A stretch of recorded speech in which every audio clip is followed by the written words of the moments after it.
Welcome back to మనం TV. దీని మీ పవన్ బేస్వాడ. సాధారణంగా మన రోజు తినే ఆహారం అంటే అన్నం, కూర, అది కాదంటే బిర్యానీలు. కానీ కర్ణాటకలో ఓ వ్యక్తి గత కొన్నేళ్లుగా ఇవేమీ తినడం లేదు. అతను తినేది ఒకటే, అదే మట్టి. గత 25 ఏళ్లుగా మట్టి, రాళ్ళు, ఇటుకలు ఇలాంటివన్నీ నమిలేస్తూ బతుకుతున్నాడు ఆ వ్యక్తి. ఇది ఏదో సైన్స్ ఫిక్షన్ స్టోరీ కాదు, నిజంగా జరుగుతోన్న నిజం. ఇతని దంతాలు రాళ్లను పగలగొట్టేంత గట్టిగా ఉంటాయంట. మరి రోజు రాళ్ళు, మట్టి తింటున్నా ఎంతో ఆరోగ్యంగా కనిపిస్తున్నాడు ఆ వ్యక్తి. ఇదే అతని స్పెషాలిటీ. అసలు ఈ వ్యక్తి ఎక్కడివాడు? ఈ వింత డైట్తో 25 ఏళ్లుగా ఎలా బతుకున్నాడు? ఇతని గురించి డాక్టర్స్ చెప్తున్న విషయాలేంటో ఈ వీడియోలో తెలుసుకుందాం. ఇక్కడ కనిపిస్తున్న వ్యక్తి పేరు పకీరప్ప హునగుండి.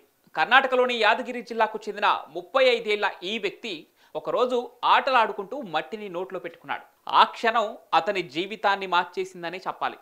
ఎందుకంటే ఈ మట్టి రుచి బిర్యానీ కంటే బెటర్ అనుకున్న పకీరప్ప అన్నం, కూరలు, స్వీట్స్ ఇలా అన్నీ మానేసి మట్టిని, గులకరాలను, ఇటుక ముక్కలను తినడం మొదలుపెట్టేశాడు. అలా చిన్నప్పటి నుంచే మొదలైన ఈ అలవాటు ఇప్పటికీ కూడా కొనసాగుతుంది. పకీరప్ప రోజుకు 3 కిలోల మట్టిని, రాళ్ళను తినేస్తాడట. ఒక గ్లాసు నీటిలో మట్టిని కలుపుకొని మింగేస్తాడు. ఇదే అతడి డైలీ ఆహారం. పకీరప్ప తల్లి, సోదరులు, గ్రామస్తులు ఎంత చెప్పినా అతను ఈ వింత అలవాటును మాత్రం వదలట్లేదు. రోజు మట్టి సేకరించడానికి గ్రామం చుట్టూ తిరుగుతాడట. ఇటుకలు విరగొట్టి రాళ్లను సేకరిస్తాడు. ఇక వాటన్నిటినీ ఒక ప్లేస్లో పెట్టుకొని ఇంట్లో వాళ్ళతో పాటు భోజనం కూడా చేస్తున్నాడు. ఇక్కడ ఆశ్చర్యకరమైన విషయం ఏమిటంటే పకీరప్ప పళ్ళు చాలా స్ట్రాంగ్గా మారాయి.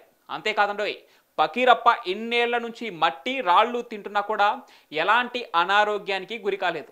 ఇదే విషయాన్ని డాక్టర్స్ కూడా కన్ఫర్మ్ చేశారు. పకీరప్పపై పలు పరిశోధనలు చేసిన డాక్టర్స్ పకీరప్పకు పికా అనే ఈటింగ్ డిసార్డర్ ఉందని చెప్తున్నారు. ఈ కండిషన్లో మనుషులు మట్టి, రాళ్లను, కాగితాలను, ఇతర లోహాల లాంటి ఆహారేతర వస్తువులను మాత్రమే తినాలని కోరుకుంటారట. ఇది ఐరన్ లోపం, జింక్ డెఫిషియన్సీ, ఒత్తిడి లేదా ఇతర మానసిక సమస్యల వల్ల కూడా రావచ్చు అంటున్నారు వైద్యులు. సాధారణంగా పిల్లలు, గర్భిణీలలో ఈ సమస్య ఎక్కువగా కనిపిస్తుందంటున్నారు. కానీ పకీరప్ప విషయంలో మాత్రం ఇది ఒక వ్యసనంగా మారిపోయింది. అతను చిన్నప్పుడు పోషకాహార లోపం లేదా ఒత్తిడి వల్ల ఈ అలవాటు మొదలై ఉండొచ్చని డాక్టర్లు అనుమానిస్తున్నారు. నిజానికి పకీరప్ప శరీరం ఈ డైట్ను ఎలా హ్యాండిల్ చేస్తుందనేది ఒక మిస్టరీగానే మిగిలిపోయింది. అయితే ప్రస్తుతం డాక్టర్స్ పకీరప్పను ఇక నుంచి మట్టి, రాళ్ళు తినొద్దని హెచ్చరిస్తున్నారు.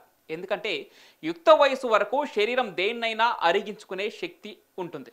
కానీ ఒక వయసు దాటిన తర్వాత జీర్ణ వ్యవస్థ సామర్థ్యం తగ్గిపోతుందని వైద్యులు చెప్తున్నారు. అదీ కాక మట్టి, రాళ్ళు తినటం వల్ల అందులో ఉండే పరాన్నజీవులు, టాక్సిన్స్, లెడ్లు, పేగు అవరోధం, గ్యాస్ట్రిక్ సమస్యలు లేదా పాయిజనింగ్ను దారితీయచ్చని హెచ్చరిస్తున్నారు. ఒకవేళ ఇటుకల్లో కెమికల్స్ ఉంటే అవి కిడ్నీలు, లివర్ను కూడా డ్యామేజ్ చేసే అవకాశం ఉందంటున్నారు డాక్టర్లు. ఇలా మట్టి, రాళ్ళు తినే వ్యక్తులు ప్రపంచవ్యాప్తంగా చాలా మంది ఉన్నారండోయ్. ఫ్రాన్స్కు చెందిన మిషెల్ లోటిటో అనే వ్యక్తి కూడా చిన్ననాటి నుంచే సాధారణ ఆహారాన్ని తినలేకపోయేవాడు. ఓసారి అతను డాక్టర్స్ దగ్గరికి వెళ్ళినప్పుడు ఎక్స్రేలో అతని కడుపులో స్క్రూలు, రాడ్లు, బ్లేడ్లు ఇలాంటివన్నీ కనిపించాయట. ఆశ్చర్యం ఏంటంటే అతను వాటిని సులభంగా జీర్ణం కూడా చేసుకున్నాడు. ఇలా ప్రపంచవ్యాప్తంగా 30కి పైగా పికా సిండ్రోమ్తో బాధపడుతున్న వ్యక్తులు ఉన్నారు. ఇక నిజానికి ఇప్పటికీ కొంతమంది బలపాలు, ఇటుకలు, మట్టి పార్ట్ టైంలో తినేవాళ్ళు చాలామంది ఉంటారు. మీకు కూడా తెలిసే ఉంటుంది. కాకపోతే ఈ పికా సిండ్రోమ్ ఉన్నవాళ్ళు ఫుల్ టైమ్గా వీటిని తినరు. అందుకే వాళ్లకు తిండి కోసం కష్టపడాల్సిన అవసరమే లేదు. మరి మీరు కూడా చిన్నప్పుడు బలపాలు లేదా మట్టి లేదంటే చెదలు ఇలాంటి వాటిని తిని ఉంటే కామెంట్ల రూపంలో తెలపండి.